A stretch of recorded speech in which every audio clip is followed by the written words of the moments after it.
Café Belgrado. Amigo do Café Belgrado, 13 de dezembro de 2018, uma edição especialíssima desse podcast. Posso dizer que é uma das edições mais aguardadas da história. Hoje, infelizmente, não tenho comigo Lucas Nepomuceno, que está em outras atribuições profissionais, mas tenho aqui aquele que é considerado o maior narrador do país, o mensageiro do caos, Rômulo Mendonça. Bem-vindo ao Café Belgrado, é uma honra recebê-lo aqui.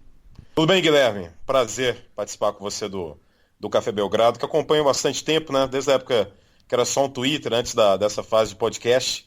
E a gente estava conversando há um bom tempo aí sobre essa minha participação. Então, finalmente!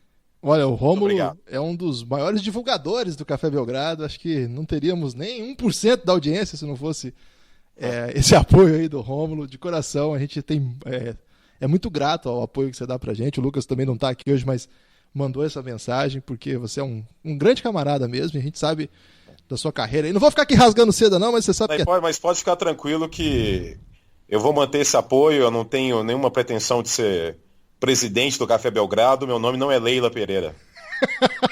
Sensacional. Ô Rômulo, hoje aqui você foi convocado para um grande varandão da saudade, que é um quadro aí que só pessoas do mais alto gabarito que vêm participar do podcast têm acesso. Até hoje fizemos pouquíssimos varandões da saudade, sim, mas você é um desses que foi agraciado com o nosso hall da fama aqui do Café Belgrado, que é contar suas histórias, e eu sei que não são poucas. Aliás, quando a gente se conheceu pela primeira vez, a gente conversou bastante sobre o seu passado lá de fã de NBA, e quem vê você narrando percebe que tem ali mais do que um cara só que se prepara para aquela transmissão, e isso já é admirável, claro, mas é um cara que vai buscar. Esses dias você começou a contar uma história de um VHS que você tinha do Jordan não assumindo que tocou na bola num jogo do Brasil lá de 96. Ou 92. Seja, 92, isso. 96 nem tinha Jordan, né? E é um momento aí que, poxa, mostra desses pequenos detalhes que você vê, né? Onde está o super fã. E a gente sabe que a sua paixão de basquete começa muito longe, né? Desde muito tempo. Como é que foi isso aí, Rômulo? Lá em Divinópolis mesmo? Foi em Divinópolis. Se começar a ver basquete, eu estava tentando até lembrar isso, acho que primeiros jogos mesmo que eu vi de basquete na TV e que comecei a me interessar e considerar o esporte que eu realmente mais gosto de ver, de acompanhar, acho que foi em 1991. Não sei se você se lembra, você é um pouco mais jovem que eu, mas em 91 teve o Goodwill Games. Caramba. Que eram jogos da amizade que foram disputados em Seattle. E era um evento que tentava competir com a repercussão e o tamanho dos Jogos Olímpicos. Então foi disputado em Seattle e teve o basquete, a seleção brasileira disputou contra um time americano universitário, mas como eram só 4 anos, né, em relação à conquista no Pan-Americano lá de Indianápolis, que o Brasil venceu também um time de universitários que tinham bons jogadores universitários, havia essa coisa ainda muito, muito quente, e faltava um ano ainda para Barcelona. Então eu lembro de eu acompanhar esse Brasil e Estados Unidos no Goodwill Games em Seattle. E acredito que pouco depois, agora não sei se é pouco depois, teve o Pan-Americano de Havana, né, em Cuba, que o masculino acabou não tendo sucesso, mas o basquete feminino teve uma grande conquista, né, 3 anos antes da conquista do Mundial na Austrália. E o Brasil, em Havana, venceu Cuba na decisão, né? E tem aquela imagem clássica do Fidel Castro, depois brincando com a Hortência e com a Paula, falando que não ia entregar medalha para elas, né? Apontando o número delas. Para essa aqui não, para essa aqui também não. E foi um jogo histórico do Brasil. E eu lembro que eu acompanhei essa partida e gravei. E foi interessante, porque lá início dos anos 90, em Divinópolis, se você não tivesse a famosa, né, antena parabólica, e como evidentemente era uma época bem antes ainda de TV a cabo, se você não tivesse a TV a parabólica, você não ia ter muito um bom sinal de outras emissoras. Tem um bom sinal só da Globo, né, de qualidade de imagem, digo, mas os outros canais não tinham uma boa imagem, assim, a Bandeirantes, que já transmitia muito esporte, não tinha. E durante o PAN de Havana, né, que foi no meio do ano de 91, o meu pai lá em Divinópolis colocou a parabólica. Então pra gente foi um choque, porque a qualidade de imagem da parabólica era algo impensável para aquela época, comparado a quem não tinha uma parabólica. Então a Bandeirantes, a gente podia ver a Bandeirantes com boa imagem, graças à parabólica. E coincidiu justamente com o PAN de Havana.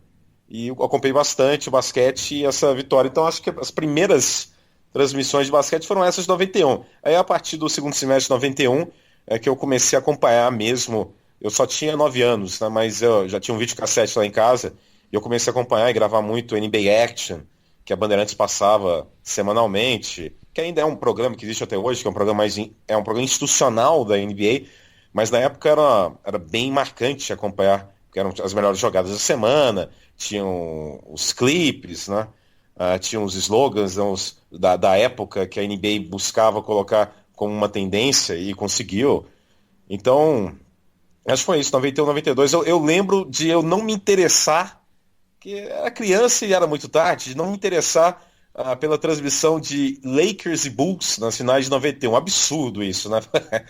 Mas depois, a partir de 92, eu comecei a ver todas as finais. Aí quando chegou o primeiro semestre de 92, já era uma febre. A NBA, com toda a questão da expectativa quanto ao Dream Team em Barcelona.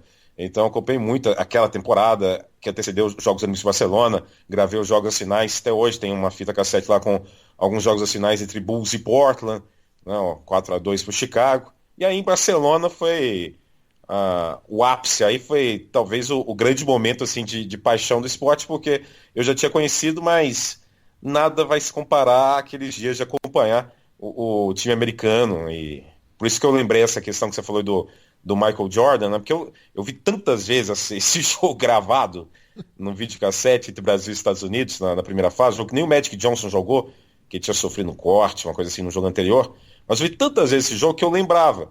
E parece que foi na transmissão recente aí, né, o Bulgarelli citou de um jogador numa partida que transmitiu, acho que foi Memphis e Lakers, né? O Kyle Anderson, que ele tocou na bola, só que ele não se acusou. Ele falou, é realmente difícil encontrar alguém que se acuse, né? Aí não sei, do nada, aquelas coisas meio misteriosas da mente, né, da memória. Do nada eu lembrei, o Michael Jordan, aconteceu algo com o Jordan e ele não se acusou. E aí durante o jogo eu consegui uma grande proeza. Eu continuei narrando o jogo e no YouTube procurando a jogada. Eu falei, não é possível, eu não vou achar nunca essa jogada. Aí de repente 15 minutos e 50 de gravação, a transmissão um canal europeu, tá lá a jogada do Jordan, ele se enrosca com o Marcel, a bola visivelmente toca na pedra do Jordan, ele ignora completamente, o Pipoca reclama com a arbitragem, mas é posse dos Estados Unidos. Eu até brinquei, ironizei, não, Michael Jordan estava realmente com muita vontade de vencer o Brasil. Mas foi um dos jogos que eu mais vi, essa Barcelona, Estados Unidos-Brasil, a final, Estados Unidos e Croácia. E era um tempo duro, né, Guilherme? Porque a gente não tinha TV a cabo. Então, uma cobertura de Olimpíada, se você gostava, por exemplo, do basquete e queria ver o time americano, você tinha que contar muito com a sorte, porque, evidentemente, as TVs abertas, apesar de ser o Dream Team, as TVs abertas iam priorizar as modalidades que tivessem brasileiros em destaque. Então, muitas vezes tinha jogo do vôlei do brasileiro que conquistou ouro, tem em Barcelona, no mesmo horário do basquete americano. Então, não passava. Então, era uma batalha bem grande, mas felizmente gravei alguns momentos de Barcelona. Nossa, e assim, antes de a gente seguir essa cronologia, eu queria até te perguntar sobre outra coisa que tem, né? Outra coisa é isso ainda. Mas talvez quem seja um pouco mais jovem que a gente, assim, mas só um pouco, não precisa ser tão mais jovem, mas quem tá ali na faixa dos 20, alguma coisa, não tem ideia do que é poder ter o League Pass, né, cara? Porque quando o League Pass vira uma coisa de fato, que você pode entrar lá, fazer o login. Claro que não é um preço barato, a gente queria que fosse acessível para todo mundo, para ter mais gente acompanhando, mas assim, quando você consegue organizar as finanças a ponto de bancar um League Pass e ter todos os jogos da NBA todos os dias, VT se por acaso você dormir, você sabe que eu sou um pouco idoso, eu acabo desmaiando muito cedo. Então, é um negócio de louco, né? Assim, quem conseguiu viver a época anterior a essa e agora está vivendo essa, sabe o tamanho que é isso aí. Eu lembro que quando tinha, eu tô falando já no final da década de 90, mas quando tinha assim 2 jogos na semana, e o dia que você acordava sabendo que tinha NBA aquele dia, era uma coisa meio, opa, hoje tem jogo, hein? E podia ser um time horroroso, né? Podia, sei lá, ser o 8º do leste contra o 13º do oeste. Mesmo assim você ficava, poxa, hoje tem jogo, hein? Pra você, assim, você é ainda esse maníaco? Você fica louco de ter todos esses jogos acessíveis? Eu sei que você assiste muito jogo quando você não tá narrando também, você passa aí no League Pass. Como é que é pra você isso, Ron?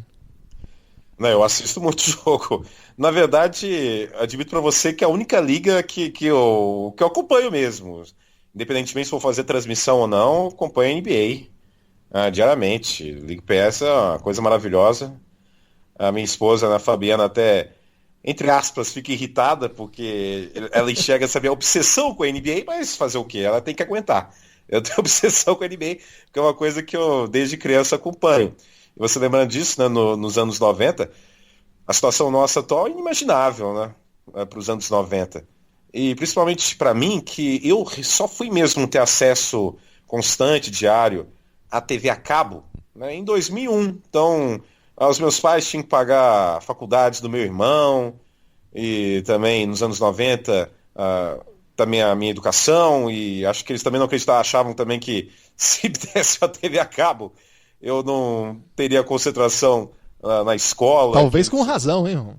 Talvez não, razão absoluta, porque realmente eu não...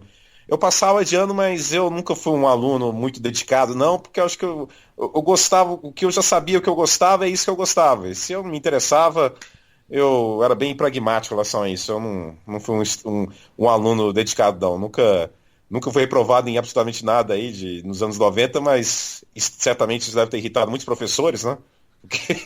Porque eu realmente não era o padrão de dedicação. Mas, então, eu só tive acesso à TV a cabo mesmo lá para 2001. Então, nos anos 90 eu ficava mesmo na TV aberta. E certamente se existisse League Pass ainda nos anos 90, nesse momento eu ainda estava na 8ª série. É. Talvez, com força, teria completado o 1º grau. É, exatamente. E é curioso, assim, porque na TV aberta não tinha cronologia da série sempre, né? Então, às vezes você assistia o jogo 1, aí você só ia ver de novo o jogo 6, de repente, aí. E a temporada também passava só jogo em compacto, com sorte um jogo da noite anterior. Chegaram a repetir jogo que tinham passado na semana anterior. Passamos ao vivo só o All-Star Game e talvez o primeiro jogo da temporada, da primeira semana, na sexta-feira da primeira semana, e depois só começar a passar algum jogo ao vivo em playoff. Então, não tinha esse comprometimento com o fã realmente, né? Não tinha isso. Mas é o que a gente tinha naquele momento, e felizmente isso já foi o suficiente para eu comprar bastante. Comprei bastante aí, então, os 2 tricampeonatos dos Bulls. A partir pelo menos do segundo título, do primeiro tricampeonato, eu acompanhei bastante. O período entre a primeira aposentadoria do Jordan, eu acompanhei bastante. Então, felizmente, foi ótimo. As finais de 93, Bulls e Suns, para mim, foram bem marcantes, de acompanhar todos os jogos ao vivo, de gravar os jogos. Contra Seattle, contra Utah. Então, contra Utah teve acho de 98 que... Acho que meus pais já sabiam que eu ia buscar na minha vida trabalhar assim com jornalismo esportivo, não digo locução, mas algo talvez relacionado principalmente com basquete, que meio que até desistiam de mim. Então tinha final da NBA em 98, o primeiro jogo da final foi numa quarta-feira, ou quinta, enfim, não sei, e no dia seguinte tinha prova de matemática. 2h30 da manhã eu estava vendo as finais da NBA, sendo que a prova de matemática às 7 da manhã, e os meus pais não falavam nada. Então acho que também já sabiam que alguma coisa do tipo que estava reservado para acontecer no futuro. O jovem Rômulo ficava narrando os jogos também? Assim, ficava imitando alguma coisa? Tinha isso? Não. Esse que é um detalhe, né? Eu nunca tive sonho de ser narrador. Acho legal o narrador que fala, nossa, o meu sonho sempre foi, desde criança, narrar. Não, por exemplo, no caso da NBA, eu nem imaginava. Por exemplo, eu me vendo agora lá em 93, vendo as finais Bulls e Suns. Eu nem imaginava que, sei lá, depois de 20 anos vai chorar, hein? Eu estaria narrando isso. Phoenix Suns com Charles Barkley, com o pivô West, Richard Dumas, que era um bom jogador, mas infelizmente tinha muito problema com droga, Kevin Johnson, Dan Marley, que era o quinteto. Tinha o Tom Chambers como reserva, Danny Ainge reserva naquela equipe, e o técnico era o Paul Westphal. 4-2 para o Chicago, que era a bola finalzinha do jogo 6 do John Paxson, né, para a vitória. E depois teve o toco do Horace Grant. Então, nem imaginava isso. Narrar, nada disso. Eu simplesmente gostava. Eu adorava ver os jogos, adorava acompanhar, achava fantástico. Eu estava só curtindo o momento, basicamente isso. Eu não estava... em nenhum momento na minha cabeça passou, olha, eu acho que eu quero trabalhar com isso. Olha, eu acho que eu estou na posição desse narrador e trabalhando com isso daqui 20 anos. Nada, não passou nada disso na minha cabeça. Eu simplesmente queria gravar os jogos e acompanhar. Ainda sou, mas quando criança esses sentimentos são mais intensos, né? Era completamente apaixonado por basquete, por NBA, queria viver essa paixão, curtia, não estava nem um pouco preocupado e sonhando com o futuro, queria viver o momento, e infelizmente eu vivi bastante. Mas quando que virou então, Romulo? Eu sei que você foi para Belo Horizonte, né? Você foi fazer PUC. Hoje, inclusive, você está celebrando aí. Hoje é uma data, uma efeméride aí na sua trajetória. Uma efeméride? Hoje estamos gravando, não sei que dia que você vai passar isso aí. Hoje, vai hoje. Aqui é tudo o tempo real, velho. Então, dia 13, hoje faz 15 anos da minha formatura em BH. Né? Foi 13 de dezembro de 2003. Caramba. Então, faz 15 anos. Foi o orador, inclusive, da solenidade. Você falou coisas emocionantes lá ou você fez humor? Eu fiz humor. Que é uma forma de emoção também. Claro, né? Evidente. Tem vídeo disso? Precisamos disponibilizar isso. Tem, é uma desgraça, né? Há 15 anos não tinha nem Orkut direito. A gente foi o final de uma era. 1 ano e 2 anos depois, até a nossa própria estrutura lá na faculdade mudou totalmente. Botaram elevador, renovaram o computador. A gente meio que se tornou uma espécie de dinossauro que antecedeu uma era diferente lá. E tinha uma ex-BBB famosa lá, não tinha, no seu curso? Eu sempre vejo essa história. Na minha sala, é a Ana Paula Renault, ela estudou comigo na minha sala, fez até programa de televisão comigo lá. O Balela. É verdade. O Balela, que eu era apresentador, inclusive, hein? Mas nessa época você já tinha virado narrador ou ainda não, Rom? Não, ainda não. Você tá brincando? Você se formou sem pensar em ser narrador? Não, eu formei pensando em trabalhar com rádio, principalmente rádio ou TV. Mas exatamente com função eu não tinha muito na minha cabeça, não. E como é que foi isso de narrador, então? Narrador porque eu trabalhei muito em rádio em Minas Gerais, em BH fazia? E também cidade do interior, mas a rádio é basicamente futebol, né? Então eu trabalhei muito como o início que é tradicional como plantonista de transmissão esportiva, de jornada. Tem gol! Você falava assim. Tem gol, é onde? Aí eu falava o gol, tudo. Mas tradicionalmente é assim que se inicia, com o plantão. Aí, nesse período em Minas, trabalhei de plantão, trabalhei de repórter também muito tempo e narrei também. Mas também sabia que a única possibilidade que eu tinha de narrar o que realmente eu queria, que não era exatamente narrar futebol em rádio, mas narrar em TV, era buscando São Paulo. Belo Horizonte não tem até hoje não tem esse mercado, essa alternativa, essa opção. Mas foi em Minas que eu fui percebendo que na área de jornalismo o que poderia me dar melhor era com rádio ou TV, se eu tivesse possibilidade, evidentemente, de TV. E como plantonista primeiro, depois como repórter, e avaliando situações de narração. Como eu sempre acompanhei muito, por exemplo, a NBA, eu imaginava, em algum momento certamente imaginei que se eu tivesse a oportunidade em São Paulo de trabalhar de TV, seria algo bem viável, já que é uma coisa que desde sempre, pelo menos quase desde criança, eu acompanhava. E antes de a gente ir para São Paulo, aí nessa cronologia, eu quero te saber a sua vida aí, Belo Horizontina. Você ficou lá quanto tempo, Romo? Eu mudei para BH em 2000, né, fazer faculdade, formei em 2003, mas fiquei até final de 2010, né, fiquei uma década, e em fevereiro de 2011 que eu mudei para São Paulo. Mas Belo Horizonte é 1h30 só de Divinópolis. A minha família meus pais moram em Divinópolis, que é 1h30 de BH, né, uns 120 quilômetros de BH, região centro-oeste de Minas, mas meus pais moram em Divinópolis, só que eles já tinham apartamento em Belo Horizonte. Então é uma coisa natural que as pessoas que moram em Divinópolis, são de Divinópolis, vão muito a Belo Horizonte. Então eu morei 10 anos direto em Belo Horizonte. Mas antes disso já era comum para mim ir para BH, né, pela distância pequena e também pela essa coisa natural de que a maioria das pessoas que estuda em Divinópolis e busca faculdade, naturalmente vão para Belo Horizonte. Alguns ficam em Divinópolis, mas boa parte mesmo vai e tenta a faculdade em BH. Então, 10 anos direto, mas já era uma coisa recorrente da minha vida, a cidade de Belo Horizonte. E lá você acompanhou o Minas Tênis? Chegou a ser um torcedor de basquete? Acompanhei bastante, vi vários jogos do Minas lá em 2002, 2003, 2004. Cheguei para o jornal da faculdade a entrevistar o Demétrios, né, que na época era armador do Minas. E até depois, recentemente, quando eu encontrei ele num jogo da NBB, eu falei, você, evidentemente você não vai lembrar não, mas até já entrevistei você. Te entrevistei lá em, sei lá, 2002, 2003. Então, vi muito jogo do Minas na Arena da Rua da Bahia. Vários jogos. Hoje a torcida do Ultras do Minas é uma das torcidas mais carismáticas aí do NBB. Inclusive, eles criaram um grito de ofensa pro Varejão famoso, que era reserva do Patrulha. Então você vê que você tem muito aí... bom, eu gosto desse. Você vê que talvez tenha sido um pouco a herança do romulismo lá nas arquibancadas mineiras. Você era troll?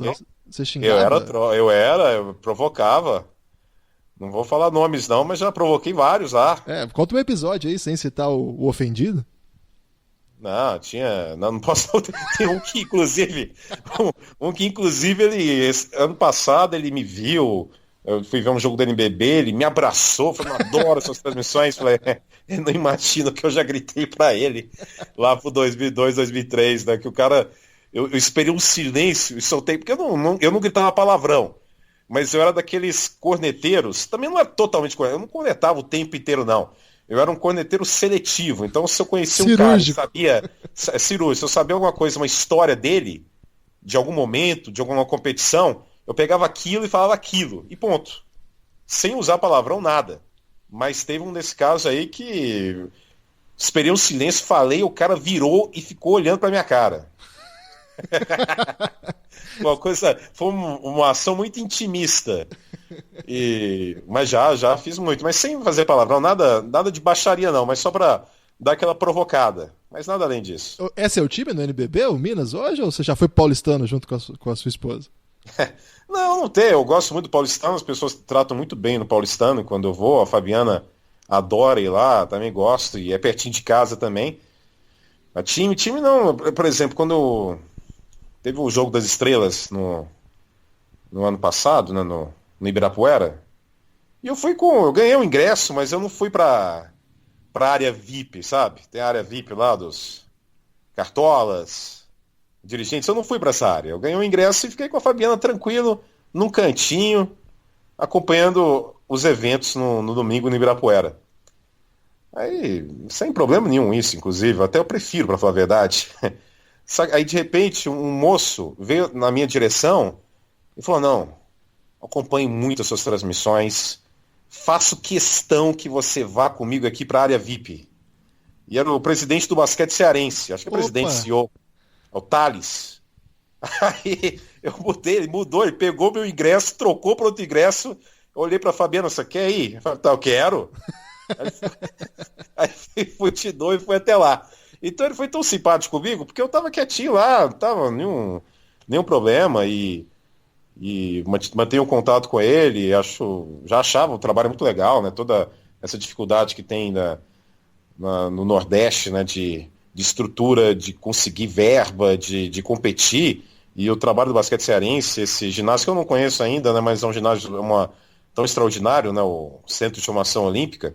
Então, paulistano, o pessoal me trata muito bem, basquete cearense também, a oportunidade que eu tive foi sensacional, em especial com o Thales. Eu não tenho um time especial, não. Esse momento aí deixou o Lucas bastante feliz, que ele é considerado o Drake cearense, né? Que ele fica na primeira fileira ali, conversando com as pessoas. Sim. Então ele ficou muito comovido. Ele comentou até recentemente, né? Então, exatamente, tá. O pessoal tá dando muita moral pro Nepopop lá no Ceará. Isso aí não sei se vai terminar bem, não. Vai supervalorizar aí o Nepopop. Agora, Rômulo, indo para São Paulo, então. Então, você chega em São Paulo ainda não como um narrador estabelecido, assim, não foi um passo já certo, foi uma espécie de aposta? Como é que foi isso? Dá para dizer isso? Porque eu cheguei em São Paulo já para trabalhar na ESPN. Tá. Então, eu já tinha experiência de rádio, eu nunca tinha trabalhado em TV. Então, como eu nunca tinha trabalhado em TV, então eu nunca tinha sido narrador de TV, né? Mas como é que a ESPN te achou, então? Achou porque eu já conhecia, tinha trabalhado em Minas com o Ari Aguiar, que também é narrador na ESPN, e tinha surgido a possibilidade de fazer testes, né, principalmente para outros esportes que não o futebol. E a época ainda do Trajano, né, como diretor de jornalismo. Então eu fui lá para fazer teste. Que ano isso? Eu fiz um teste em 2008, e aí em dezembro de 2008, aí no mês seguinte o Trajano me chamou de volta para conversar, para acertar. Acertei. Eu teria iniciado a trabalhar na ESPN em 2009, só que 2 semanas depois me ligaram, eu em Belo Horizonte, falando que tinham congelado todas as contratações devido à crise financeira internacional. Nossa. Aí eu só fui voltar a ser chamado para fazer um teste em janeiro de 2011, né? Caramba. Foi no dia 25 de janeiro, que até aniversário da cidade de São Paulo. Ele já evidentemente lembrava de mim, né, do teste que eu tinha feito em dezembro de 2008, e lembrava também que ele tinha me aprovado para trabalhar lá, lembrava do motivo porque eu não trabalhei lá a partir de 2009, foi uma questão financeira. Aí eu fiz o teste e aí sim, a partir de fevereiro de 2011 eu comecei a trabalhar na ESPN para narrar, basicamente, principalmente para narrar e principalmente outros esportes. O meu teste é muito beisebol, basquete, claro, mas tinha beisebol também, futebol americano, e eu consegui mostrar que eu acompanhava também os outros esportes e a partir daí batalhar por espaço, né? Se eu tivesse só um conhecimento de futebol, eu não teria tido esse espaço, porque eu era um desconhecido, não tinha uma conexão forte que me sustentasse. Além do que, né, narrador de futebol tem vários. Narrador que pode fazer outros esportes, não tem tanto assim. Foi o que eu busquei. Inclusive nesse intervalo entre o teste de 2008, que acabou não se confirmando em emprego a partir de 2009, e o teste de janeiro de 2011, eu aproveitei para estudar bastante esses esportes para me apresentar como alguém capaz de fazer esse estilo variado, esse estilo mais versátil. Então, para mim até, claro, na hora, quando me ligaram e falaram que tinha congelado, claro que eu lamentei, mas vendo depois de, sei lá, uma década, né, eu vejo que foi até muito melhor para mim, porque me deu tempo também para me preparar com mais calma, né, porque quando eu fui fazer o teste de 2008 foi uma coisa muito em cima da hora que me convidaram para fazer e fui lá e fiz. E também em 2008 também tinha um problema também que a minha agora esposa, né, ela tinha sofrido um problema muito grave de saúde em 2008, e quando eu fui fazer esse teste em dezembro, tinha só um mês que ela tinha voltado para casa, né, em novembro. Então eu iria, mas iria também com essa preocupação, porque era muito início de recuperação de saúde dela. E em 2011, além de estar mais tranquilo e preparado, também eu estava mais tranquilo em relação a ela, estava muito melhor, né? Então o cenário acabou sendo o melhor roteiro possível. Então foi em 2011 mesmo que você chega para assumir, então, assim. Para trabalhar foi a partir de fevereiro de 2011. Olha só. Então faz sentido, porque eu lembro que foi a época, o Basqueteria foi de 2011 a 2014, mais ou menos. E foi mais ou menos a época que eu te conheci. Eu lembro que a primeira referência que eu tenho sua foi do Ela Disse Adeus, do beisebol. Porque eu narrei muito, principalmente em 2011, eu narrei muito beisebol. E de basquete eu narrei muito basquete universitário, né? Isso. As primeiras transmissões minhas foram muito esses torneios de conferência, né, que antecedem o March Madness. E muito também o torneio final da Big East, no Madison Square Garden, que Connecticut venceu, e que tinha o Kemba Walker, que hoje está arrebentando aí no Charlotte Hornets, né? Era a dupla lá, o Kemba Walker e o Jeremy Lamb, que atualmente também está no Charlotte. O Shabazz Napier era a reserva. Verdade. Então eu narrei o March Madness, narrei a final já, né, em 2011, narrei a final com o Connecticut vencendo Butler. E Caramba. narrei muito beisebol. Então em 2011 eu fazia muito isso.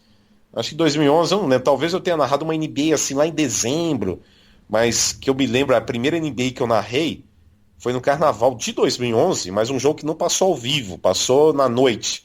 Era um jogo em Londres, entre o então New Jersey Nets e o Toronto Raptors. Era uma edição de Londres que a gente gravou na chegada, como fala, né? Mas não passou ao vivo. Foi um sábado à tarde e foi um jogo de 3 prorrogações. Caramba.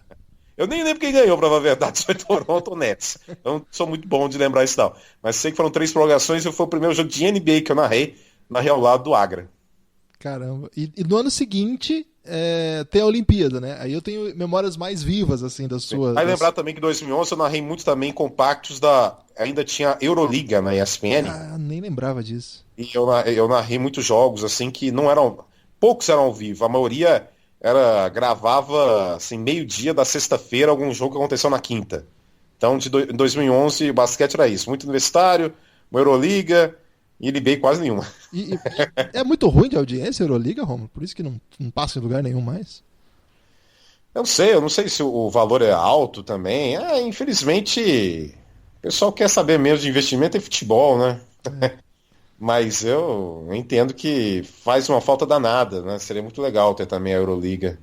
Mas é questão mesmo de inflação de valores de direitos, né? De transmissão e a mentalidade também do brasileiro também de só dar priorizar ou só dar valor para eventos que tenham destaques brasileiros, né? Uhum. Essa coisa de, pô, o basquete é um esporte consolidado, esporte popular, mas se não tem personagens de destaque brasileiros ou personagens de destaque mundial, isso geralmente não comove quem tem que investir, quem tem que comprar o direito. Então a Euroliga acaba sendo vítima disso. É. E às vezes a gente fica vítima do surf também, Romulo. Não quero que você comente, não, porque senão você vai ficar. Mas surf é complicado. Mas já falei tão mal do surf é horrível, mas tudo bem.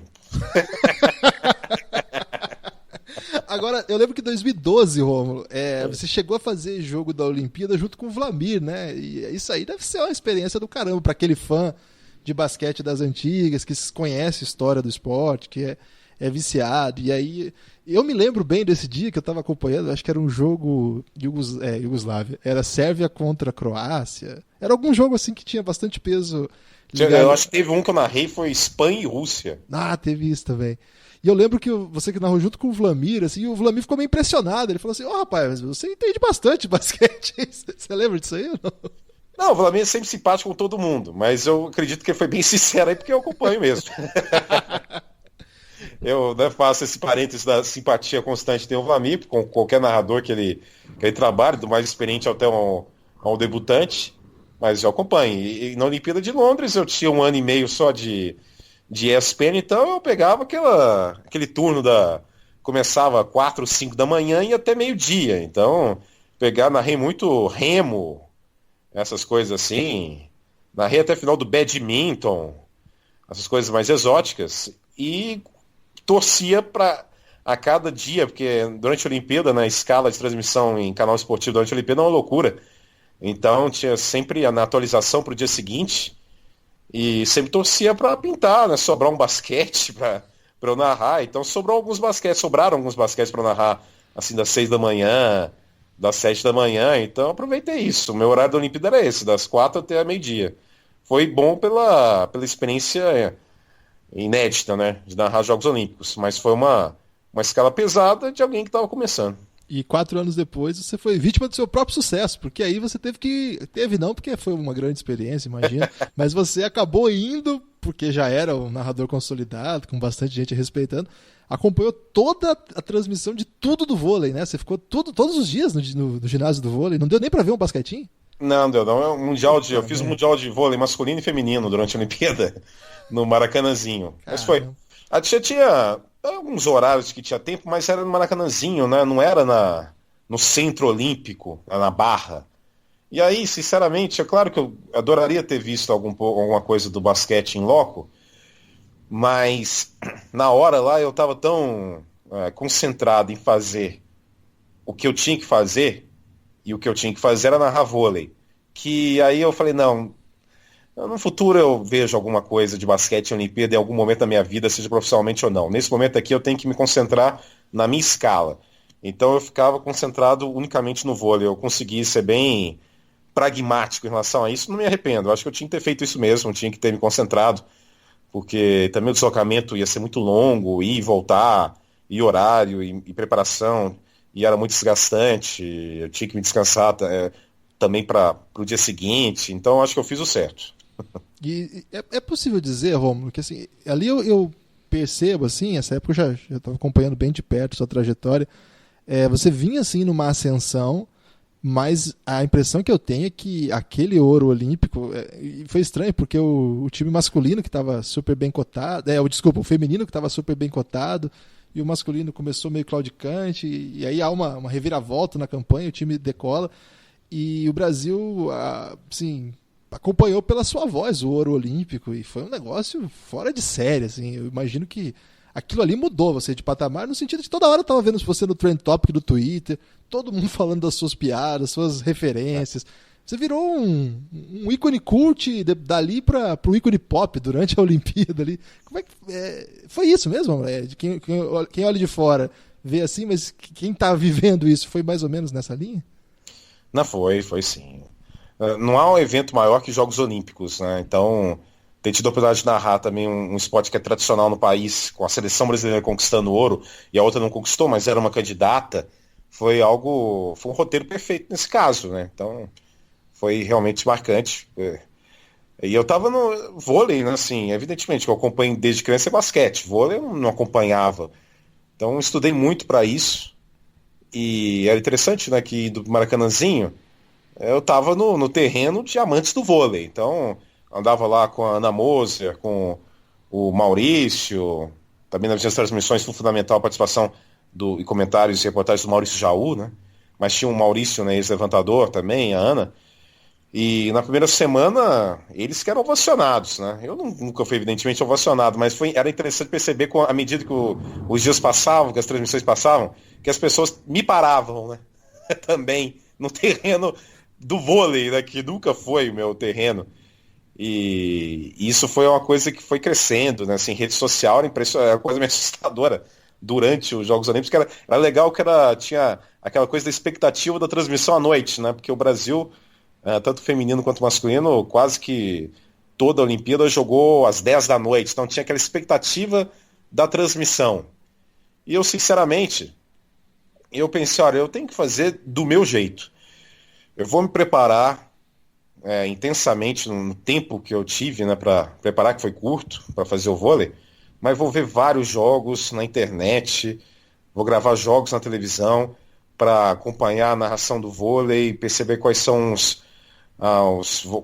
qual é o vocabulário, quais são os termos que são sempre utilizados, vou colocar isso tudo no automático. Eu quero realmente ser um narrador de vôlei nesse momento nos Jogos Olímpicos e também acompanhar, decorar nome, jogadora, jogador, pode ser dos Estados Unidos, pode ser da China. Eu realmente fiz uma obsessão, né, de cerca de um mês e meio nessa preparação. E além de tudo, eu vou fazer do meu jeito, eu vou fazer minhas piadas. Eu sei que é um público que não me conhece, boa parte não me conhece, então fatalmente nos primeiros dias pode ter um impacto de estranheza, o que esse cara está falando, o que é isso, mas não importa. Eu quero fazer do meu jeito e para eu ter sucesso eu tenho que ter coragem, eu tenho que fazer da forma que eu acho que tem que ser. Então nos primeiros dias pode ter tido gente que estranhou alguma coisa, porque é um estilo totalmente diferente, mas à medida que o torneio foi passando, à medida que uma coisa ou outra que eu falei foi ganhando repercussão, como eles falam atualmente, né, viralizou, aí esse pessoal também que estava tendo essa estranheza começou a perceber que era simplesmente uma coisa diferente. E mais do que isso, perceber que era um narrador que tinha se preparado para aquilo. Eu não estava fazendo isso apostando só no humor como uma fórmula para conseguir o meu sucesso. Não, eu estava também querendo mostrar que, além de tudo, além de fazer humor, também eu estava preparado para aquilo. E se eu não tinha um conhecimento técnico, evidentemente, que os comentaristas têm, eu também daria o espaço todo para eles. Eu faço o meu, eu narro, eu informo, eu faço humor, mas na hora de analisar, é com você, Ana Moser, é com você, Maurício Jaú, é com você, Maurício Lima, dou espaço para ele. Eu não vou invadir a função da outra pessoa, do profissional. Quero mostrar para esse profissional que eu estou lá, respeitando o esporte dele, e que a gente faz parte de uma transmissão que, se eu for bem, ele também vai ir bem.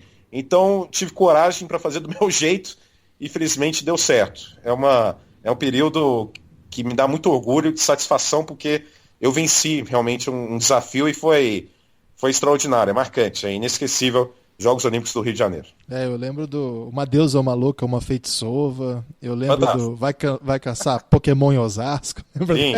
Teve várias, né? Esse do Pokémon em Osasco foi no mesmo dia da Ragatanga, né? O Brasil e Japão foi realmente... E o Brasil e Rússia, né? Que a Feitiçova é a central da Rússia. Esse Brasil e Rússia também, né? A Goncharova, né? Que é uma atleta de muito destaque da Rússia, eu falei... A bela Goncharova, ela usa produtos Jequiti. Eu fui fazendo piadas e ao mesmo tempo dando informação e realmente tudo fluiu muito bem. Tudo fluiu muito bem. Foi uma satisfação muito grande. E a experiência, né, de transmitir Jogos Olímpicos no Rio de Janeiro, eu acho que Nosso país tem tantos problemas, infelizmente, e certamente vão aumentar, só vai ter mais problema no Brasil. Mas naquele período, né, no Rio de Janeiro, eu tive também a satisfação de ver como o Brasil abraçou os Jogos Olímpicos como povo, né? Não que também teve todo o problema também de estrutura, de verba, de recurso. Essa é uma questão dos governantes, né, dos irresponsáveis com o dinheiro público. Mas o povo brasileiro transformou os Jogos Olímpicos numa coisa extraordinária, né, numa coisa tão genuína, tão espontânea. Realmente foi mágico aquele período lá de 2 semanas. Agora, depois de ter consolidado aí seu nome no vôlei, é engraçado que também por isso, mas por tudo que você já vinha fazendo, a trajetória que você percorreu, você chega para o basquete com também uma posição mais de destaque. Aos poucos começa a ter mais jogos de NBA, né? No começo você narrava até que conquistou seu espaço aos poucos, mas hoje toda semana tem Rômulo.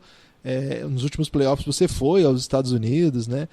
E acho que, de algum modo, você finalmente chegou naquele ponto em que aquele menino de Divinópolis imaginava. Imagina, você criou aí um vocabulário próprio, né? Hoje as pessoas chamam o LeBron de papai por sua culpa. Culpa minha. E as pessoas chamam mesmo, né? Você fala aí. Já virou o papai. Eu recebo muito comentário sobre isso, assim.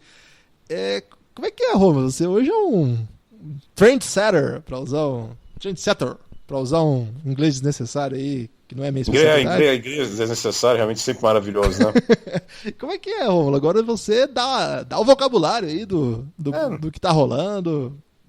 Eu gosto de brincar com isso, com as palavras, criar expressões sempre ligado ao jogo, né? Eu não vou ficar falando de forma aleatória, forçada. Eu faço ligado ao jogo. Então eu gosto dessas expressões assim, de um cara faz uma finta, deixa o cara no chão e acerta o arremesso. Para mim é um déspota, né? Maravilhoso.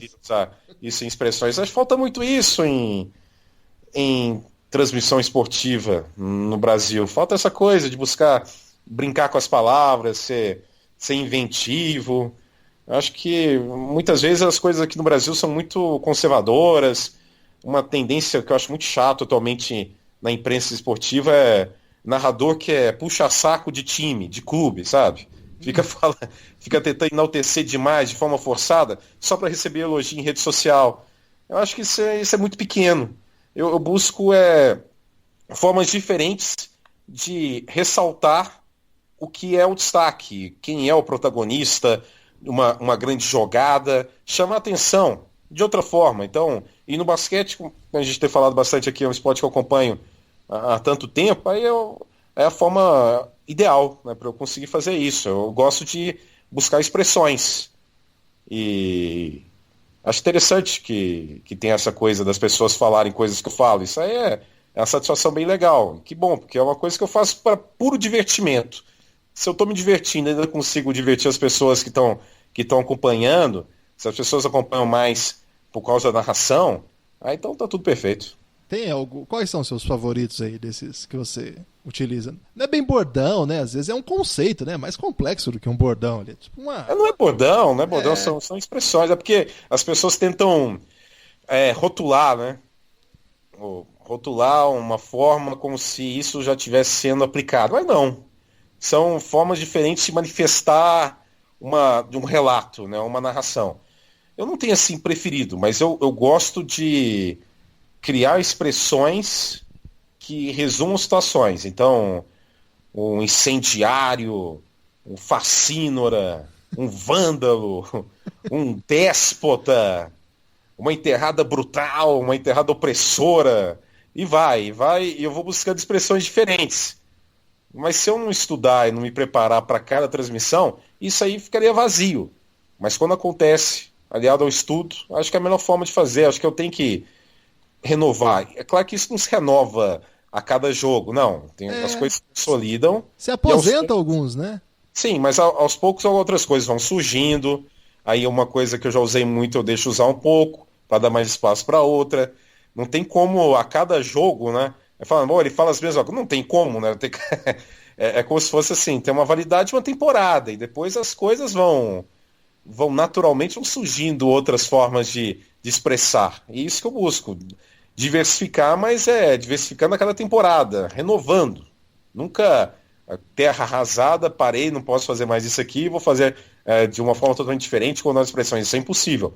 Mas buscar renovar e aposentar, não tem jeito. Tem que ser assim. No ano passado você acompanhou, finalmente, assim, no sentido de uma trajetória, acompanhar a final da NBA, né? E de cada lado, personagens que você também criou aí uma certa aura por sobre eles, né? O papai LeBron de um lado, o brinquedinho assassino do outro, né? Jararaca. A Jararaca. Kevin Durant do WhatsApp também. Tem ele também. O Draymond Green tem também ou não? Não. Não tá com essa moral. Nem precisa. Por acaso, assim, o J.R. Smith também não tem, né? Aquele lá só os loucos sabem, né? Esse aí se aposentou também, tô sentindo falta dele, hein? Ah, mas eu uso muito pro Lance Stephenson. Ah, tá. É mais conceitual isso, tá vendo? Sim, o tapa na cara da sociedade se aposentou? Não, de vez em quando eu uso. Tá meio... porque eu uso muito, por exemplo, esse pra toco, usei muito o porteiro do Enem. Ah, é verdade. Né, o Aqui Não Queridinha, eu uso muito esse toco pra bloqueio no vôlei, né? Que é o porteiro do Enem. Eu uso um que é meio lascivo, assim, aqui não é uma caça de tolerância. Maravilhoso isso aí, irmão. Isso não é uma caça de tolerância. Então eu tento também as grandes jogadas buscar, né, um momento, né? Eu gosto de falar o bum bum bum chacalaca. O que vou fazer com essa tal liberdade é bom demais também. Não, mas, então, eu usava muito isso. Aí depois eu substituí esse por que você me deixa tão solto? E se eu me interessar por alguém, né? E aí, assim, você tá ouvindo essa música e fala, pô, isso rola ou é muito intuitivo? Como que é isso, Rom? É incrível, eu não sei, viu? Esse aí, eu nem consigo nem explicar direito, mas eu vi essa... É uma música antiga essa, né? E vi esse verso e falei, nossa, isso combina tanto pra uma jogada em que alguém tá desmarcado e converte, né? Então eu tento fazer essas analogias. Não tem muito assim, não tem uma fórmula. Eu vou parar e vou buscar músicas, expressões. Não. As coisas vêm naturalmente. Eu acho que o que eu tento evitar é usar expressões assim que naquela semana essa expressão se destacou, viralizou na internet, mas você percebe que é uma coisa muito efêmera. Que é uma coisa muito daquele momento e que vai desaparecer. Tanta coisa acontece na internet nesse padrão, né? Então esse tipo de coisa, de expressão, que eu sei que é uma coisa que foi destaque naquele momento, mas vai desaparecer, eu tento evitar. Um gosto mesmo. Eu prefiro resgatar coisas antigas ou usar expressões que eu acho que são divertidas e que já estão consolidadas. Eu tento evitar essa coisa de buscar a coisa que foi destaque nessa semana. Né? Uma coisa que seja muito efêmera. Eu prefiro evitar isso. Mas o perigo que tem, Rômulo, de você ficar resgatando coisas dos anos 90 é, por exemplo, o que aconteceu com o Ruge. Você resgatou lá o Acererê, a banda voltou. Então tem que tomar cuidado com isso. Isso é um problema, porque é um grupo muito ruim, inclusive. mas quando eu resgatei o Ragatanga, essas pessoas não entendem, né? Mas também não tem problema entender. Foi pela música. E é uma música que, na verdade, nem é delas, né? É uma música de um grupo, acho que espanhol, e essa música nem desse grupo espanhol. A origem é um hip hop. Então, caramba, eu não tinha a menor ideia disso, Rom. Tem um hip hop que o ritmo, né, deu origem a essa música na Europa e depois teve essa versão brasileira por esse grupo, o Ruge, né? Mas não foi pelo Ruge, foi pela minha lembrança de ser uma sequência bizarra que as pessoas repetem e não tem a menor ideia do que seja. Então parece que é uma catarse, né? É o momento que a pessoa é possuída por isso. Então o que eu fiz? A analogia de um grande momento, de uma grande jogada, e essa jogada é tão extraordinária, tão estonteante, que eu estou possuído pelo Ragatanga e começo a falar coisas que não têm sentido. Essa foi a ideia. A ideia não foi enaltecer o grupo Ruge, nada disso. Foi simplesmente usar essa conexão, você entendeu? Ou viajei muito? Não, eu entendi. E eu costumo dizer isso, acho desde quando eu te conheço, que o Romulo ele tem camadas. Ele é um erudito exótico. Ele tem uma fina camada de sedução. Várias, né? Tem aquela primeira, que é, digamos, aquela mais pastelão, que o pessoal só pega o Acererê. O cara tá cantando Acererê. Mas olha aí, olha a complexidade aqui que você acabou de mostrar na Mas construção. E não é Ruge. A pessoa fala, você tem que ir no show do Ruge. Não tem que ir no show do Ruge. Não tem nada a ver com isso. Só que se eu falar isso aí, eu fico com a fama de azedo, chupou limão, mas não. Porque o meu conceito é esse. O meu conceito não era embarcar e pegar o sucesso do grupo, não. É a ideia por trás das expressões, da letra. E tudo baseado na transmissão do jogo, numa coisa louca que aconteceu no jogo, que aí eu sou possuído por isso, entendeu? Agora, Romo, tem um desafio aí que é resgatar, a gente está tentando. A gente resgatou na semana retrasada o filme Quatro Casamentos e Funeral, a gente lançou episódio sobre isso. E no dia seguinte saiu que vai haver uma continuação do filme, você vê aí. Falamos sobre Los Hermanos e no dia seguinte também eles garantiram que retornariam, mas não aconteceu nada sobre o Vini, Mexe a Cadeira. A gente inclusive chegou à resposta, e o Rodrigo Alves, nosso amigo, comentarista lá do Sport TV, ele que lançou o Vini, você sabia dessa? Mas como assim que lançou? Exatamente, foi a pergunta que eu fiz pra ele quando ele contou essa história. Eu não entendi. Ele era da rádio da universidade dele, e o Vini foi lá pedir pra tocar a música dele, quando era um artista desconhecido, e desde então, Heloísa Mexe a Cadeira virou um hit aí, a gente precisa retomar esse aí, fica o desafio pra você, vamos tentar. Mas eu acho que ele é professor atualmente, né, de filosofia, algo do tipo. Eu não tenho essa informação, Romulo, eu não trabalho com essas fontes secretas que você tem, não, né? Mas isso aí você pode, bota no Google aí pra você ver. Vini vira professor, uma coisa assim, atualmente ele dá aula. Caramba. De algo. Continua dando aula, né, porque antes era... Deu aula, dá aula, doutrina, né? Agora, Romulo, como é que foi essa experiência de cobrir em loco o NBA, assim, Você já tinha feito NBA em algum outro momento, em loco ou não? Não, tinha assistido como turista. E estrear numa final, você tá... Eu tinha assistido como turista, agora em loco realmente... Primeiro que eu acho que assim, pelo meu trabalho, pelo que eu estava buscando, eu botei na cabeça, isso é mais que natural. Eu fazer as finais da NBA é natural, meu trabalho, eu me esforcei para isso, me dedico para isso, é mais que natural. Então, isso aí eu botei bem forte na minha cabeça. Agora, realmente, narrar, ter o dia a dia, de acompanhar de perto os treinamentos dos times, né, coletivas, e narrar o jogo também, eu acabo tendo essa percepção só depois. O que eu lembro mais, assim, durante a cobertura, lá nos Estados Unidos, e algo que foi mais, assim, lúdico para mim, não foi nem narrar o jogo, não foi nem acompanhar as coletivas dos jogadores atuais em atividade. É quando eu estava andando assim no ginásio e reconheci alguém que eu tinha visto jogar nos anos 90 acompanhando os jogos, entendeu? Uhum. Acompanhando os caras que agora são os analistas. Então, vê lá, ó, o Charles Barkley tá aqui, o Shaquille O'Neal, o Kenny Smith, o Steve Smith, o Steve Francis, né? Que é o armador que era do Houston. Então, vê esses caras, o Isaiah Thomas... Então, ver esses caras de perto, que foi a coisa mais lúdica. Parar e ficar. O Dennis Scott também. Então, acompanhar esses caras, acho que foi. Aí eu tive nessa batalha mental de falar: olha, eu tô aqui, ok, é uma coisa sensacional para mim, relembrando tudo, né, que envolve isso de infância e tudo mais, mas eu tô aqui profissionalmente para trabalhar nisso aqui. Então, mas esse momento de ver esses caras em atividade lá, trabalhando, né, como imprensa no momento. Foi um momento que eu não consegui resistir a essa coisa mais lúdica de perceber ainda lá como era realmente tão simbólico, como era tão marcante para mim essa presença. Mas, repito, é uma coisa natural, eu trabalho para isso e foi fantástico, foi extraordinário. E eu espero que eu tenha agradado. Eu narrei bonitinho? O que você achou, hein? Foi muito fofo. Eu fiquei torcendo. Eu torci pro LeBron ganhar para que você entrasse em êxtase, né? Porque aquele era o momento do papai, mas não teve como, né, cara? Não teve como. Não tinha nem... aí é um momento, por exemplo, né? Para deixar bem claro, por exemplo, antes, nos playoffs, né, eu tive as narrações mais marcantes de NBA que eu já tive foram antes das finais, né? Foram os playoffs com Cleveland, com o LeBron ganhando do Indiana, e é o grito do papai, LeBron, roubou meu coração, contra Toronto também. Numa situação, se eu quisesse, né, de forma bem aleatória, explorar isso, eu teria gritado em algum momento nas finais o bordão, né? Só que eu não gritei, por quê? Porque naquele momento, afinal, o quê? Afinal era do Golden State. Eu não tô para forçar as coisas.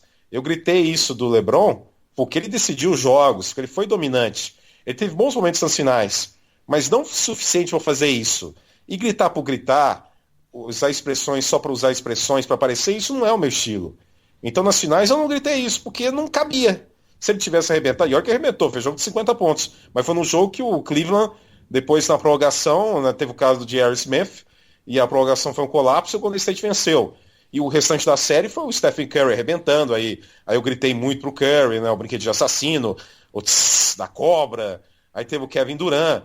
Esses que eu enalteci. Se o LeBron James tivesse vencido um jogo também, e detonado e arrebentado, eu teria gritado isso, mas não aconteceu. Então, eu busco as expressões, busco essas formas diferentes de manifestar, né, um relato de transmissão, mas no final de tudo, eu sou refém, e tem que ser mesmo, do que está acontecendo na quadra. Se eu não falei isso do LeBron, é porque não cabia naquele momento, adoraria ter falado. Mas se eu tivesse falado com um 4-0 pro Golden State, aí sim eu poderia me chamar de forçado, mas uma coisa que eu não sou é isso. E a hora que você viu o J.R. Smith fazendo aquilo, o que você pensou? Eu não lembro, eu devo ter gritado alucinadamente na transmissão, né? Não! Uma coisa do tipo, acho que foi isso, que realmente foi uma coisa... O J.R. Smith é inacreditável, né? Ele não tem a condição emocional, né, para um jogo de uma liga e um jogo de tanta competitividade, né? Sempre lembro que na mesma temporada, na temporada regular, teve um jogo contra os Bucks que ele foi cumprimentar o Jason Terry, que estava no banco, mas ele estava em quadro, o J.R. Smith. Aí passaram a bola para quem ele teria que estar marcando e o cara fez os pontos. Então ele não tem essa condição, né? Na verdade, o LeBron James teve performances incríveis, memoráveis, e carregou esse Cleveland, né, com diferentes elencos, né? Ele mudou o elenco do Cleveland em fevereiro, mas não era um elenco para finais, realmente. Só que o LeBron é um dos maiores jogadores da história, e ele conseguiu essa arrancada e chegar às finais. Mas era perceptível como não era um elenco forte. Eu lembro durante as finais, eu até, né, porque eu vi muito no corredor do ginásio, lá da Quicken Loans Arena, lá em Cleveland, eu vi muitos quadros, e tinha muitos quadros referentes ao time dos Cavs do final dos anos 80 e dos anos 90, né, com o Mark Price, com o Brad Daugherty, que era o pivô, com o Larry Nance, que era um time muito forte, mas que muitas vezes foi derrotado pelo Chicago Bulls do Michael Jordan.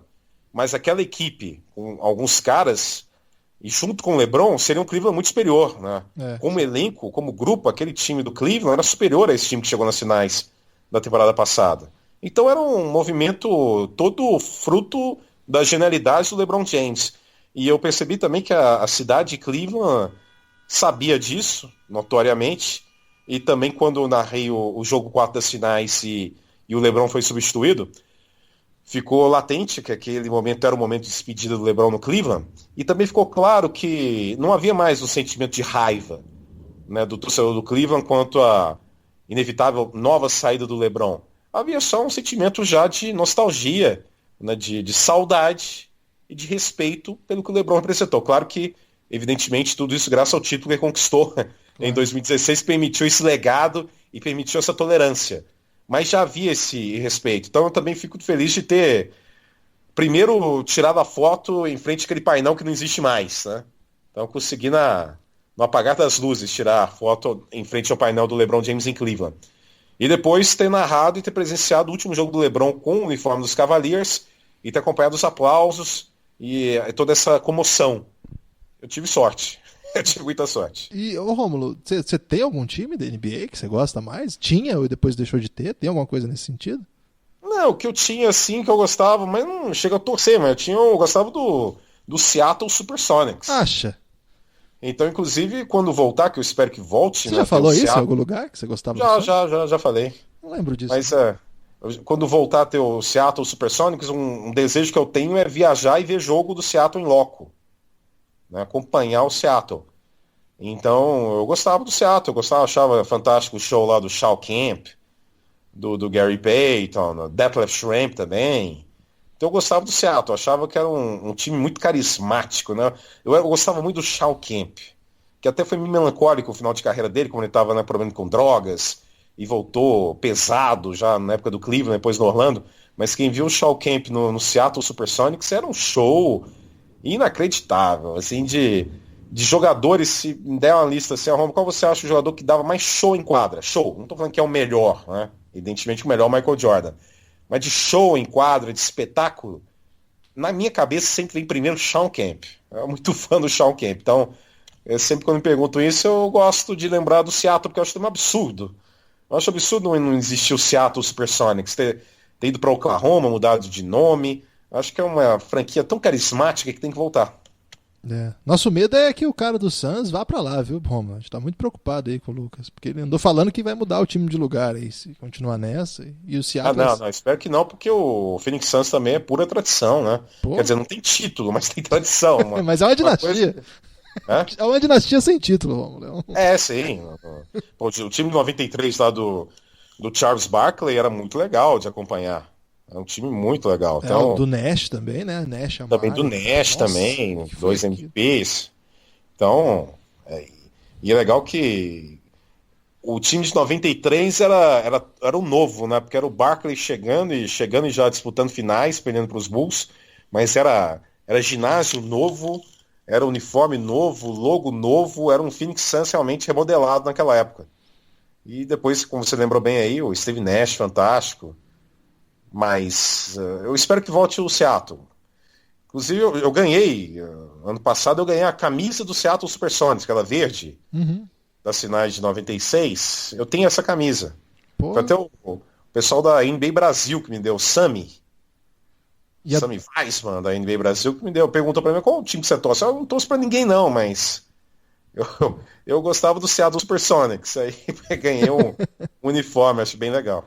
Ô Rômulo, já caminhando para a reta final do nosso podcast, uma novidade aí sua, que não é bem novidade, que já faz um tempo já, foi essa sua entrada como um comentarista de futebol agora, né? Você traçou um caminho tão ligado à narração e, de repente, uma reconfiguração lá do bate-bola colocou você no fogo cruzado aí do futebol brasileiro, que é outra coisa, né? Não tem nada a ver com o que a gente está conversando aqui, é outro rolê. Mas porque eu sou jornalista, sou narrador, e lá eu não sou comentarista, eu vou me definir como um agitador, pode ser? Mas você é muito bom comentarista de futebol, Romulo. Você vê os jogos. Esses dias você estava falando do Corinthians, você falou quantos jogos seguidos o Cleison foi substituído esse ano. Isso aí que tem comentarista que não faz. Então você vai falar que não é comentarista, os caras que não fazem são o quê, então? Eu não sou. Na verdade, o que eu tô buscando, vou ser bem sincero para você. Primeiro, me divertir, ser um agitador lá. E segundo, entre aspas, né, eu vou estou me usufruindo dessa, entre aspas, irresponsabilidade. Que eu falo que eu acho mesmo. Os comentaristas mesmo, que comentam e acompanham diariamente, são os outros componentes do programa. Eu não tenho essa, mesmo porque eu tenho que narrar jogo, eu tenho que fazer outras coisas, de outros esportes, inclusive. Então eu não tenho essa conexão tão estreita, tão profunda. Então, entre aspas, eu sou um irresponsável que fala o que eu acho mesmo.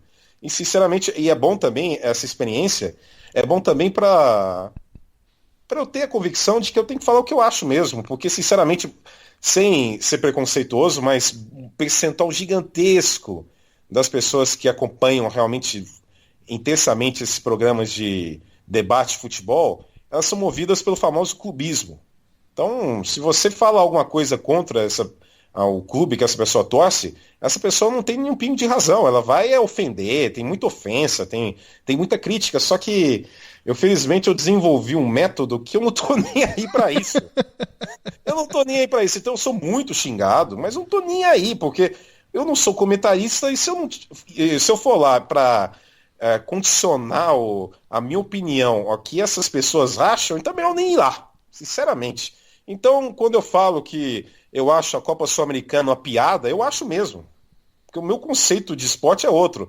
O meu conceito é a taça e a valorização da conquista, não de vários torneios secundários. Então, eu acho um absurdo mesmo a Sul-Americana dar vaga para Libertadores, um time que é 10º colocado nacional, no ano seguinte está disputando um torneio e fala que é campeão continental. Eu sei que vai gerar ódio de torcedor, mas é o que eu acho, independentemente do clube, eu acho isso. Então, quando eu falo que o Renato Gaúcho devia e ficou no Grêmio, e eu acho que deveria ficar no Grêmio devido às ambições dele de seleção brasileira, eu falo isso mesmo. Mesmo que o torcedor do Flamengo vá me xingar e xinga direto.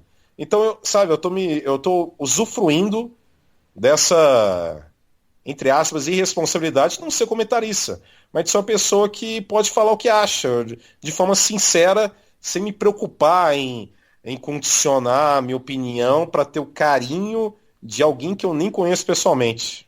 Talvez eu esteja sendo um pouco radical, mas eu acho que é a melhor forma de agir com isso. Mas eu acho que, assim, você não pode. Eu concordo com o que você disse, mas do outro lado tem um preparo que eu sei que você faz. Você vê os jogos, grava jogo, Vejo, claro. vê todos. Então, assim, não é só também um polemista, digamos assim. Tem uma base, tem um método, né? Não, eu vejo todos os jogos aí. Porque também até para saber o que eu estou falando, né? Eu vejo, vejo. Não, que é um detalhe, assim, muitas vezes o jogo é domingo, na hora do jogo eu tô narrando, por exemplo, a NFL. Aí eu vou, gravo os VTs, vejo os VTs, mas para saber o que o pessoal tá falando. Mas eu não tem problema não, lá no programa eu gosto de ser assim, esse polemista, esse personagem, mas acima de tudo falando coisas que eu acredito que são o que é. Então a questão é que eu não falo nada que eu não acredite, eu não falo nada só para ser polêmico. Mas se é para ser polêmico e para falar algo que vai ferir a vaidade, o orgulho de um torcedor fanático, sinceramente, eu não me preocupo com isso. Eu não estou lá no programa preocupado com que as pessoas vão criticar ou falar, não. Eu estou lá para fazer isso e para dar uma agitada, porque, convenhamos, são 3 horas de programa, se ficar naquilo lá, meu Deus do céu. E você fica com uma bola de basquete na mão lá, né? Sim, para evidenciar qual é o melhor esporte do planeta. Agora, Rômulo, reta final mesmo do podcast, eu quero que você diga aí. Mas você acha mesmo que eu sou um bom comentarista? Eu acho que você Sério? fala. Eu acho, pô. Não, eu falo absurdos. Não. Eu acho que você fala as coisas que tem que falar mesmo. Tá? Mas eu acho que você não é aquele. Porque aqui eu brinco muito com aquele tipo de comentarista assim. É sim ou não? Fala aí, sai do muro. Isso eu não gosto, sabe? Essa coisa meio. Quem que não sei o que tal. E eu acho que o futebol vai muito por essa linha. E isso me incomoda um pouco, porque a gente sabe que é muito mais complexo que isso, mas como é esporte de massa, torcida apaixonada, então tem muito isso, né? E eu vejo que você não faz isso, você vai mais no cuidado. Mesmo que você fale que é um polemista, a sua base de argumento assim, é meio racional, Romulo. Você está negando aí a sua erudição exótica aí, como você foi. Então, por exemplo, esse negócio da Sul-Americana, eu não gosto da Sul-Americana, mas eu falaria isso com qualquer clube que chegasse à final da Sul-Americana. Por isso que eu estou falando essa questão da repercussão e da boa parte da crítica ser uma crítica muito clubista. Eu falaria isso da Sul-Americana, qualquer time que chegasse. Eu falei isso da Sul-Americana, quem que ficou me xingando? Eu sou do Atlético Paranaense. Por quê? Porque tá na final. Se não tivesse na final, não tinha falar nada. Se tivesse torcedor do Fluminense, o Fluminense quer falar. Aí fica muito raso, né? A comunicação, o diálogo fica muito raso, porque você percebe que, na verdade, eu não estou generalizando, mas boa parte do público não está muito preocupado em avaliar o que você está falando, está preocupado em avaliar o que interessa para o time dele, né? Aí realmente, por isso que eu não me importo muito com esse tipo de repercussão, porque se eu ficar preocupado com isso, eu não vou fazer nada, né? Às vezes eu tenho a impressão que você é meio que um ombudsman em tempo real ali. Você já começa a falar assim, isso aí eu já não gosto, não. Isso aí. Eu faço várias. Pô, esse tema é chato, hein? Pô, esse tema é chato. Eu até agradeço, fã de esporte, obrigado por estar assistindo, porque o apresentador falou que o tema é chato, um comentarista acabou de falar que o tema é chato, se você está continuando assistindo, muito obrigado. E realmente o tema é chato. É exatamente esse meu ponto, tá vendo como é que tem uma camada aí de sedução, uma fina camada de sedução? Uma camada. Agora vamos lá, Romulo, reta final então do podcast, eu quero que você fale as suas impressões dessa temporada. Eu não posso deixar você ir embora desse podcast sem falar do Luka Doncic, por exemplo.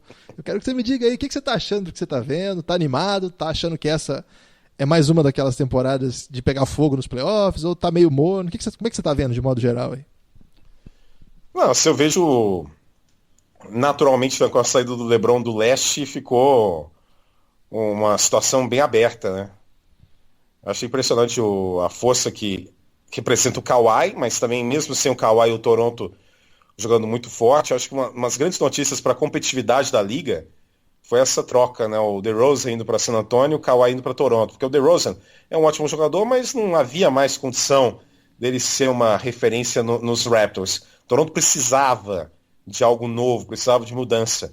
E veio essa mudança com o Kawhi, com mudança de comando também. O Casey ganhou o prêmio de melhor técnico da temporada passada mas também é um desgaste inevitável, né, com as eliminações consecutivas contra o Cleveland do LeBron. Então o Toronto teve uma reformulação cirúrgica que manteve a equipe no topo, e com a saída do LeBron do leste para o oeste, o Toronto é um grande candidato. O Boston porque o Boston ainda teve muita instabilidade, mas agora já tem uma sequência maior de vitórias, e o Kyrie Irving é um espetáculo. O Boston e Toronto, para mim, são os grandes candidatos. Eu sei que o Philadelphia, né, com a aquisição do Jimmy Butler também, muda um pouco de padrão, mas eu acho que ainda falta um pouco mais, né, de estrada para o Philadelphia se consolidar realmente como um grande candidato e concorrente em relação a esses outros dois. O cara que eu estou gostando demais de acompanhar, é um espetáculo, é o Giannis Antetokounmpo, né? Ele é um MVP, por enquanto para mim é um MVP, e se não for MVP nessa temporada, vai ser na outra, porque desde que ele esteja saudável, uma das coisas mais inevitáveis na liga é que o Antetokounmpo em um momento vai ser MVP de temporada regular. Eu acho também. Porque ele é simplesmente monstruoso, né? Ele tem um repertório, um arsenal que é inimaginável em outra era do esporte. Ele tem apelido já? Sabe que eu narrei poucos jogos ainda do Antetokounmpo? Então, eu acho que eu tenho que ter um pouco mais de transmissões dele para criar nessa intimidade. Mas certamente ele é um poço de inspiração. Basta o tempo vai te responder, ok? Pode Mas deixar. ele é sensacional. Esse cara é demais. Eu já peguei a lista de jogos do Dallas essa temporada e acho que só tinha um. E acho que já foi, inclusive. Eu narrei. Não, mas teve mais de um. Eu vi que era um. Na ESPN teve mais de um. Eu narrei um, que foi aquele jogo que o Dallas perdeu. Tava ganhando de 26 pontos e perdeu. Foi um horror esse jogo aí. O Atlanta teve uma virada inacreditável, né? Mas o Antetokounmpo é extraordinário. Então eu acho que o leste está totalmente aberto. Quando não é sinceramente no oeste, a questão é que o Golden State está muito acima. Eu sei que recentemente ele perdeu para o Toronto, tudo, mas como time, com os caras saudáveis, né, com o Kevin Durant, com o Curry, com o Klay Thompson, eu não vejo. O que eu mais lamento dessa temporada é a perda de conceito e de qualidade do Houston Rockets. Nossa, ficou feio, né? Horrível, né? Na temporada passada, playoffs, o time estava 3-2 e teve a contusão do Chris Paul, que foi decisiva. Senão tinham vencido o Golden State. E teve aquele último jogo, tentaram 500 bolas de 3, né? Foi um time que não teve muita inteligência para superar a natural a perda gigantesca do Chris Paul, mas não teve também ajustes rápidos para combater o Golden State. E esse ano o time se perdeu completamente, defensivamente, deixou uns caras fundamentais partirem, tentou uma insanidade absoluta com o Carmelo Anthony, que não foi um problema, foi uma bobagem, mas não foi a única bobagem do Houston, né, claro. Mas é um time que se perdeu muito, então eu lamento muito, porque eu imaginei, olha, se o Houston perder para o Golden State, mas na próxima temporada, novamente vai ser a grande ameaça para o Golden State. E eu não estou vendo isso. Então eu não vejo ninguém ameaçando o Golden State, eu vejo grandes times de evolução no Oeste. É muito legal acompanhar o Denver Nuggets. O que tem jogado o Nikola Jokic. Caramba, hein? É sensacional, né? Que maestro. Teve uma assistência dele num jogo contra o Toronto, que cruzou a quadra inteira por uma bola de 3 pontos, como um míssil. Que é um pivô realmente fantástico de acompanhar, né? O Jokic. Tô gostando da evolução do Oklahoma também, né? Com um bom time. Né? Com o Westbrook e o Paul George jogando muito. Ontem você fez o jogo deles, né? Eles perderam. Perderam porque o Anthony Davis arrebentou com o jogo, né? O New Orleans estava bem desfalcado, mas o Davis foi sensacional. O Jrue Holiday também tá jogando muito, o Jrue Holiday. E o Julius Randle também, que saiu dos Lakers, tá muito bem. E os Lakers também é um ano de laboratório, né? Eu tenho certeza que na próxima temporada vai chegar mais um superstar para se juntar ao LeBron. Mas esse ano é um ano de laboratório, acompanhar a evolução dos mais jovens, dos caras mais experientes, quem vai ter força para se manter nesse período de 4 anos do LeBron nos Lakers. É um laboratório, mas é um laboratório que está sendo muito bem sucedido. Né? Para terminar em quinto ou sexto no Oeste, já vai ser ótimo o primeiro ano do LeBron, pelo conceito mesmo, que é um time que está sendo formado agora. Mas nada. Então, eu não vejo nenhuma ameaça realmente consistente ao Golden State no Oeste, vejo um Leste aberto. Agora eu vou ficar realmente muito surpreso se o Golden State não conquistar o tricampeonato. Acho que tem toda a possibilidade. Até todo esse desgaste que teve de bastidores aí do Draymond Green com Kevin Durant é uma coisa que é até meio histórica na liga.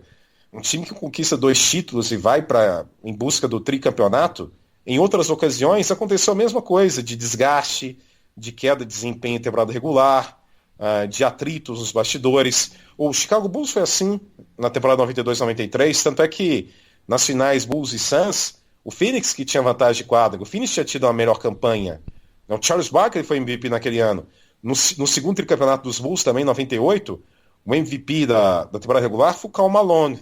As finais, a vantagem de quadra era do Utah Jazz também. Por isso que os Bulls, no jogo 6 de 93 e jogo 6 de 98, as 2 vitórias foram na casa do adversário. É porque o terceiro título seguido é sempre sinônimo de desgaste interno. Foi assim com Chicago e está sendo agora com Golden State. Só que Chicago teve a força para nos playoffs se impor e vencer novamente e conquistar o tricampeonato. E eu imagino que o Golden State tenha o mesmo poderio, o mesmo arsenal, a mesma força para também, na reta final, se impor e conquistar o tricampeonato. Em meio aos desgastes naturais de uma sequência de 82 jogos depois de 2 títulos. Rômulo, gostei da sua análise, mas mais do que sua análise, gostei da participação aqui no Café Belgrado. Queria aproveitar e pedir para quem Dá para falar aqui também que eu sou apaixonado pelo Luka Doncic. Ah, você não vai falar do Doncic? Eu pensei que você não queria falar do Doncic. Não, porque eu falei muito do Antetokounmpo, tudo mais. Não, o Doncic agora, ele tá gerando constrangimento, né? Agora os americanos estão perguntando por que não escolheram ele primeiro. Por que trocaram e por que escolheram primeiro? Porque tem essa coisa de americano, né? Não tem jeito. Agora em 2018, vai ser assim em 2040, 2080. Olha muito só para si, né? Olha muito pro próprio umbigo americano. Em esporte, então, isso é notório. Então, o cara ter já sido MVP, destaque do Real Madrid, destaque na Europa, num jogo num estilo tão pesado de basquete, isso aí não foi suficiente para os caras antes do draft falar, olha, esse cara aqui é singular, ele tem que ser o número 1 do draft. Preferem priorizar quem está jogando lá no college. E agora eles percebem que falharam nesse sentido.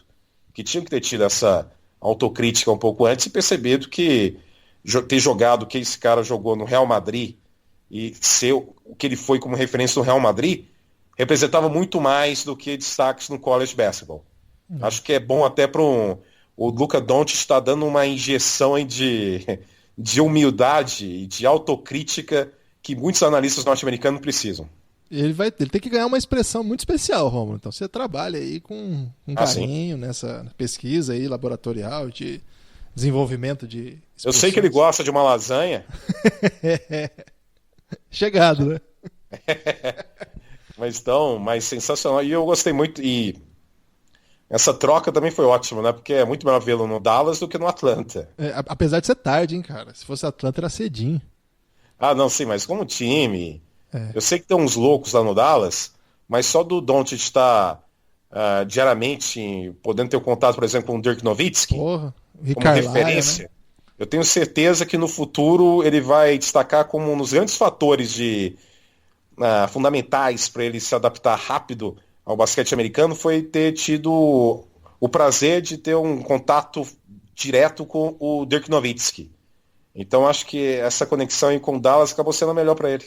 Ou você acha que é melhor do que ter sido selecionado pelo Phoenix Suns? Porra, isso aí. Meu Deus do céu. Ou no Sacramento Kings, que é um time muito jovem. Mas eu acho que o Dallas tem mais peso para ter mais consistência e futuro com ele como uma referência inevitável. Eu acho que e o Wesley Matthews não é eterno. Vai acabar um dia, né, cara? Um dia acaba. Esse ano acaba, se não acabar antes com uma troca aí. Eu acho que ia ser muito legal ele no Sacramento, com aquela molecada que tem lá também, né? Tem o Bogdanovic, o Fox. Não, também, mas eu acho que, eu digo do Dallas, ter também mais expressão como franquia. Eu acho também. O Rick Carlisle também, puta técnico, né? Sim, e como título recente, de 2011, ter o Dirk Nowitzki como símbolo. Acho que esses fatores fazem com que o Dallas também era um caminho melhor do que o próprio Sacramento. Mas o Sacramento é muito legal de acompanhar. Tem o Fox, né, que eu chamo de ESPN, é claro. Não, o Bogdanovic, enfim, tem o Karl Stein. É um time bem legal de acompanhar o Sacramento. Já vi alguns jogos no League Pass na madrugada aí do Sacramento. Tá dormindo muito tarde então, hein, Romulo? Porque o Sacramento é 4 da manhã que acaba o jogo. Então, mas eu também não aguento muito não. Na verdade, eu vejo muitos jogos e no dia seguinte, né, eu vejo muito o Game Time, né? Uhum. aquele programa diário, né, que faz um resumo, aí eu tenho a noção, porque realmente eu também admito para você que 3 da manhã, 4 da manhã, trabalhando quase todo dia, eu também não tô aguentando mais não, já foi o tempo. Essa semana eu recebi lá do Renan Ronche, da Era do Garrafão, na verdade eu não sei aonde que ele viu, mas é gringo, né? Que tem um rumor acontecendo aí, teorias da conspiração. Você gosta de teoria da conspiração? Eu adoro teorias da conspiração, eu uso muito isso, inclusive, no Bate-Bola Debate. Qual que é a sua favorita? Não lembro não, mas faço várias, eu adoro teorias da conspiração. Não, então, eu não tenho compromisso com a realidade. Tem uma nova surgindo aí, que o Luka Doncic nasceu exatamente 9 meses depois de que Steve Nash e Dirk Nowitzki começaram a jogar juntos. E estão falando... 9 meses depois? 9 meses depois de que Steve Nash e Dirk Nowitzki começaram a jogar junto no Dallas. E há quem diga que por ele ter essa visão de jogo do Steve Nash, essa tranquilidade da passe do Steve Nash, esse instinto matador do Dirk Nowitzki, esse chute de assinatura, né, que o Dirk tem, que ele pode ter sido fruto desse amor. Certamente, não digo carnal, mas lúdico, né? Por que não, né? Por que não? Espero que sim, inclusive. Espero que seja a única possibilidade, inclusive. Mas realmente ele tem um estilo muito bonito de ver jogar, né? É um jogo muito bonito e eficiente, mas aquele passo para trás dele, o arremesso, é bonito, é prazeroso. É um convite ao prazer acompanhar o Luka Doncic. Espero ter a oportunidade de narrar mais jogos dele. Até hoje só narrei um, que eu me lembre, mas espero e é inevitável, ele mantendo esse nível aí, evoluindo, é claro, é inevitável que o Dallas ganhe mais espaço. Eu vou aproveitar esse convite ao prazer do Rômulo para fazer um convite para o nosso ouvinte a se tornar apoiador do Café Belgrado, cafébelgrado.com.br. cafébelgrado.com.br tem 2 modos de apoio, tem de R$9 e tem de R$20. Quem é apoiador, a partir desse sábado, já vai receber o 3º episódio da série O Reinado. O segundo teve uma participação espetacular do Rômulo Mendonça, hein? Uma participação decisiva, eu diria, não vou dar mais spoilers além desse. Então entra lá, O Reinado é uma série sobre o LeBron James. O primeiro episódio está gratuito, você pode subir aí na sua plataforma, na verdade é DC, né? Depende do tipo de aplicativo que você usa para ouvir podcast, para ouvir a primeira edição do Reinado. A segunda já está disponível apenas para apoiadores, e a terceira, que vai ao ar esse sábado, também estará disponível apenas para apoiadores. Então fique atento aí, neste sábado, o 3º podcast dessa semana não vai ao ar a todos, só para apoiadores, cumprindo a nossa meta, 3 episódios por semana. E esse especialíssimo, Rômulo, queria muito te receber aqui há muito tempo e, valeu a pena, gostei muito, obrigado mesmo. Eu sei que hoje é seu dia de folga, né? Você tirou o dia de folga para falar com o Belgradão. Então, a Fabiana vai ficar pistola, não vai não? Não, porque ela tá em Minas. Ah, rapaz, que beleza. Então, eu aproveitei. Tô aqui em casa, descansando. Não fazendo nada mesmo, né? Tava ameaçando chover também aqui. Então eu saí só para almoçar e voltei e aproveitei para conversar com você para cumprir a minha promessa, que já fazia um tempinho, né? Agora você volta aqui o dia que você quiser, viu, Romulo? Se você estiver carente aí, precisar conversar com alguém ao vivo para todo mundo ouvir, você pode falar que a gente grava o dia e a hora que você quiser, porque você tem passe livre aqui no Belgradão. Ótimo, sempre. Você sabe que eu acompanho bastante vocês aí, sempre um prazer. Espero que você volte aqui em São Paulo também para a gente encontrar e conversar. Estaremos aí. Vamos marcar esse ano ainda. E a sua esposa, a Vanessa. Opa, vai ficar feliz com esse convite. Porque ela falou, Rômulo, que depois... Manda um abraço pra ela, hein? Vou mandar. Sabe o que ela falou? Que depois que começou o podcast, você nunca mais mandou um abraço pra ela, só mandou pro Lucas. Porque eu troquei de parceiro no abraço. Porque eu sou uma pessoa moderna, né? Então, eu percebo quando os casais se formam. Rômulo, forte abraço. Forte abraço, abraço pra todos. Tchau, tchau. Eu não tenho culpa se ele está deitando. Fico no YouTube vendo toda hora. Não entendo por que deixei acontecer. Isso tudo me apavora. Ele dá crossover, fico remoendo. Era pra ser nossa toda essa história. Me senti pressionado, escolhi tudo errado. Luquita era pra ser você. Não errei por instinto, scout errou a projeção. Cada step back eu sinto você pisando no meu coração. Eu gastei minha pique na pessoa errada. Ninguém sabe o quanto que eu estou sofrendo. O Luca mata a bola de todo lado e o Heitor nunca está defendendo. Eu gastei minha pique na pessoa errada. Ninguém sabe o quanto que eu estou sofrendo. O Luca mata a bola de todo lado e o Heitor nunca está defendendo. Ai, que castigo. O Kilban não quer te trocar. Vou mudar a franquia de lugar.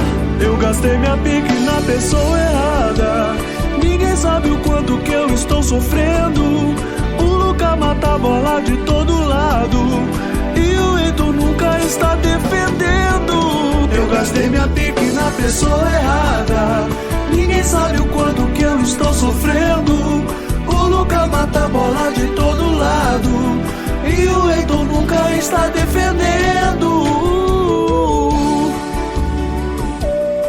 Café Belgrado.